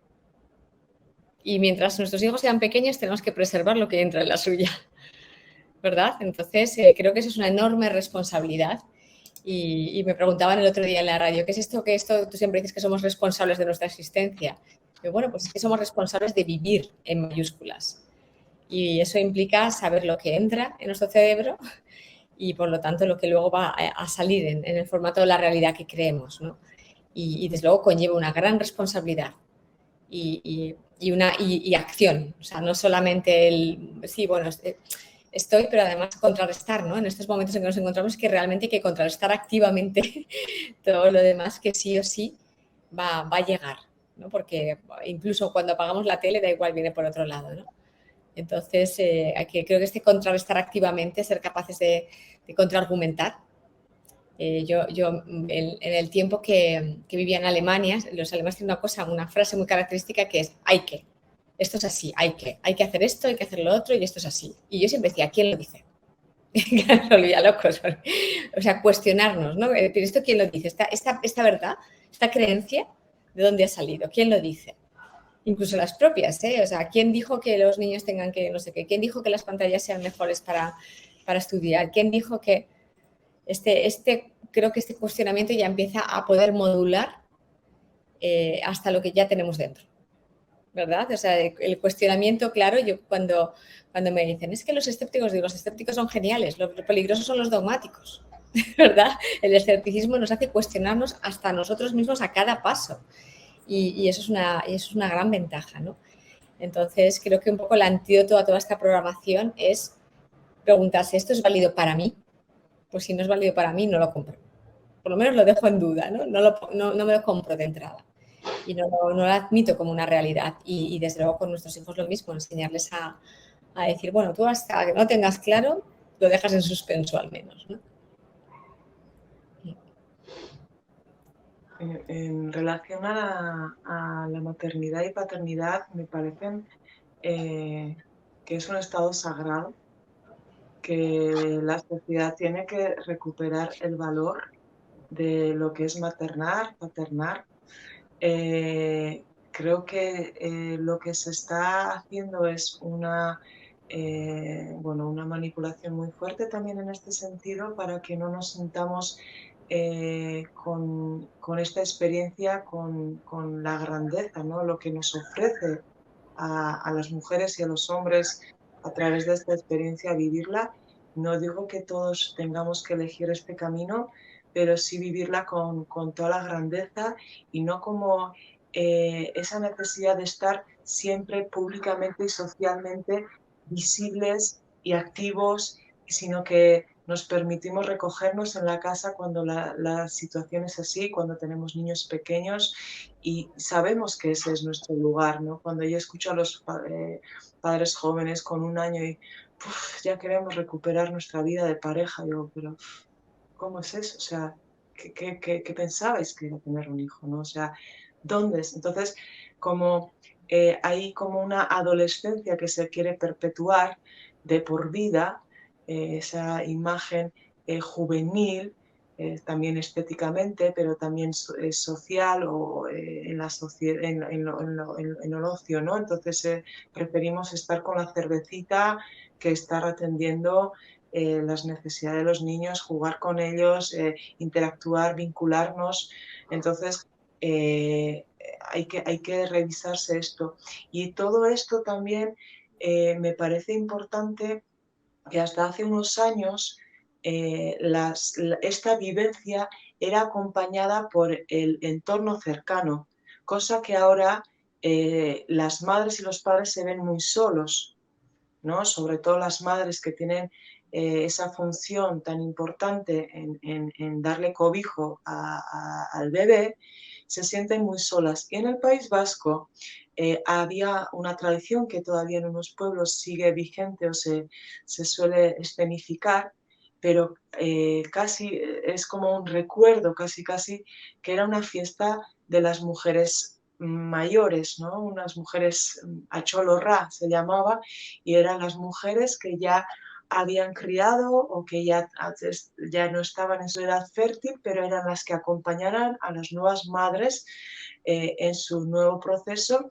Y en esa fiesta, que era un encuentro en la casa de la madre nueva, eh, estas mujeres no solamente le ay, qué guapo y qué bien y qué tal y que te he traído una ropita, no. Ese encuentro simbolizaba que las mujeres de la comunidad iban a acompañar a ese bebé hasta que fuera adolescente. Tomaban el compromiso para acompañar a ese bebé hasta ser adolescente. Entonces se recibía como al niño como parte de la comunidad. Y la madre sentía el acompañamiento de la comunidad. Y eso es muy grande, ¿no? Y vemos que diferente es esa vivencia de maternar a la que estamos, bueno, estamos viviendo, ¿no? En la mayoría en la sociedad. Y bueno, pues me parece un punto importante para reflexionar también, porque los niños son el gran tesoro que tenemos, ¿no? Muy bien, bueno, habrá que ir viendo para para el coloquio y la mesa redonda que celebraremos allí en Ciordia el sábado 8 de julio. Tendremos que proponer herramientas para protegernos o hábitos para evitar estas técnicas de programación colectiva y de control mental que estábamos hablando, los subreels que decía Sara, pues de alguna manera no los ves, no los puedes percibir, pero sí que podemos estar atentos en los medios que los portan y poder evitarlos de alguna manera o de vez en cuando limpiarnos de ellos. Pero bueno, también hay estos miedos y carencias creadas artificialmente, ser conscientes de que así son, compartir también otras visiones menos catastrofistas, ver cómo no lidiar, como nos piden que hagamos, sino cómo evitar ese estrés mental permanente que decíamos antes, ¿verdad? De impactos por todos los 5 sentidos constantemente que nos llevan también a una situación de una mente saturada constantemente. Bueno, pues veremos también formas de herramientas para poder protegernos y hábitos para poder evitarlos. El primado negativo, por ejemplo, no lo hemos comentado, que también es muy importante, es constante. Estamos viendo cómo abre la ventana de Overton mostrándonos imágenes que hace unos años nos parecerían algo increíble, una locura, y poco a poco las vamos asimilando y las vamos normalizando, las vamos naturalizando hasta que luego, se nos presentan en la realidad. Entonces, bien, pues esto lo iremos viendo y lo compartiremos en esta mesa redonda, en este coloquio, el sábado 8 de julio, como parte de estas segundas jornadas participativas sobre ciencia y consciencia por el cambio de paradigma de CAWAC. Abajo tenéis el enlace donde tenéis la información, el programa y para poder apuntaros. Bueno, vamos a ver si se acerca el momento de ir terminando. Llevamos casi 2 horas ya en vivo y en directo. Así es que si queréis aportar alguna pincelada final, adelante, por favor. Alejandro, te ha tocado. Vaya por Dios. Bueno, pues con muchas ganas de vernos el mes que viene y de continuar profundizando en todo esto. Creo yo que, bueno, ver qué está pasando, muy importante, y también ver cómo transitar esto, ¿no? Cómo dar herramientas para poder caminar, que es lo que pienso yo que más falta nos hace, ¿no? El tener, bueno, otra mirada y capacitarnos para bueno, avanzar, para realmente profundizar en quiénes somos y vivir de otra manera. Eso es hoy en día revolucionario. Así que, bueno, pues un gusto también coincidir con estas estupendas compañeras, las cuales no conocía, e invitar a la gente a inscribirse a las jornadas y a vernos allí el mes que viene. Bueno, recordad que antes he metido la pata un par de veces y he dicho que las jornadas se podía participar de forma presencial en Ciordia o también online. No, es que las primeras que hicimos en Madrid el año pasado había dos tipos de inscripción, presencial en Madrid o online, con Leandro y con Luis a tope constantemente enseñándoles todo, correteando con la cámara por aquí y por allá. No, este año son solo presenciales, lo que tenemos unas actividades online, de las cuales forma parte este debate, esta actividad online que estamos haciendo hoy. Pero las jornadas en Ciordia del 6 al 9 de julio serán solo presenciales. Ahora recordaremos también el resto de actividades online que quedan, pero primero vamos a escuchar si tiene alguna cosita más que contarnos ya o simplemente para despedirse. Sara Romero, adelante. Bueno, yo simplemente lo que quería transmitir es que es verdad que estamos en un momento intenso de programación y de una programación externa, pero también estamos en un momento con grandes recursos disponibles. O sea, de verdad que esto no me canso de nunca repetirlo, siempre donde está el problema, justo al lado está la solución. Funciona así en el cerebro, en el subconsciente y funciona también así en la vida. Entonces, es verdad que enfrentamos importantes retos en la actualidad, pero también nunca hemos tenido tantas posibilidades, tantos recursos ni tanta información como ahora. Así que creo que también es el mejor momento, como en Tierra en Paz era el peor de los tiempos, era el mejor de los tiempos. Porque yo soy de los que piensan que es el mejor de los tiempos y que nunca hemos tenido tantas opciones, tantas posibilidades, tantas herramientas y tanta comunicación y conexión como para compartirlas como las que tenemos ahora.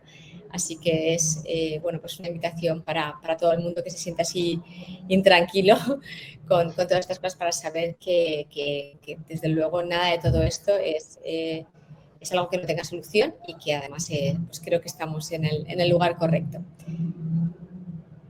Sí, y muchas gracias. Nos vemos entonces en Ciorda, donde seguiremos profundizando sobre este tema y sobre lo que podemos ir haciendo. Fenomenal, Sara. Muchas gracias. Es verdad, sí. Yo siempre cuando oigo aquello de cualquier tiempo pasado fue mejor, digo, no. Que estamos creciendo, que vamos hacia adelante, ¿verdad? Como decía antes también Idoia. Muy bien, pues muchas gracias, Alejandro, Sara. Idoia, ¿quieres añadir algo más, por favor? Pues que muchas gracias. Siempre que se abren estos momentos de poder sembrar son muy interesantes, ¿no? Y que yo por suerte conozco el espacio de Siordi, Amarauna, es un espacio muy hermoso que tiene así su espacio exterior también muy agradable, en un entorno que está muy cerca del Parque Natural de Urbasa y que merece la pena el entorno también, aparte de lo que se va a dar dentro, que pues yo también estoy con gran ilusión de conocer gente, de estar, bueno, poder tener unos días de compartir, de enriquecimiento, pues que también el entorno acompaña para que sea, pues nada, una experiencia bonita, así que también animar a la gente. Fenomenal, pues muchas gracias, Idoia. Vamos a ir concluyendo. Sí, quería mirar a ver si había alguna pregunta más interesante. Bueno, vamos a ir concluyendo. Recordaros que el martes 20 de junio a las 8 tenemos la última actividad online en abierto con Laia Gómez y David Aguado sobre la cuarta fase del agua de mar como soporte homeostásico de la vida. Y que luego tenemos también 1, 2, 3, 4, 5, 6, 7 sesiones online privadas para los inscritos a las jornadas, empezando el miércoles 21 de junio con Patrick Quanten, al día siguiente jueves 22, Marley Quernert, viernes 23 con Gustavo García Bueno, martes 27 con Sara Romero aquí presente, miércoles 28 con Antonio Tagliati, jueves 29 con Artur Sala y Francesco Di Giulio y el viernes 30 con un severo de ustedes con Carlos Maudos, que soy yo. Muy bien, nos lo vamos a pasar muy bien, vamos a disfrutar, como decía Idoia, de un entorno maravilloso y fantástico. Estas jornadas, a diferencia de las anteriores, para los que ya estuvisteis, van a ser muy participativas, no va a ser sentarse a ver cómo alguien habla y nos enseña un PowerPoint, sino que vamos a estar todos con las manos en la masa, enfrascados en actividades. Y bueno, si quieres, Leandro, aparecer, tatachán, y despedimos ya la actividad y a nuestros invitados. Ponte Bueno, el micro. Sara, gracias, Carlos, gracias, espectacular tu presentación, tu estar. Sara y Doya, un placer enorme, no os conocía, vuestras palabras calman al corazón, calman el latir, lo pone en un estado así suavecito, así que será un placer sentiros en persona en esas jornadas y poder compartir un poquito más. Verdaderamente calan muy hondo vuestras palabras y sobre todo de dónde salen, que se nota. Gracias, Alejandro, también, muchísimas gracias. Contigo tengo más conexión, hablamos más. Es un placer escucharte, muchas gracias por estar. Y un placer, que nos encontramos pronto en esencia y en presencia. Gracias. Muchas gracias, Alejandro. Muchas gracias. Leandro. Muchas gracias, Leandro. Gracias. Bueno, pues nos vemos en la siguiente. Mucha feliz noche a todos y todas. Disfrutarlo mucho, nos vemos pronto. Chao. Chao, chao. Chao, nos vemos.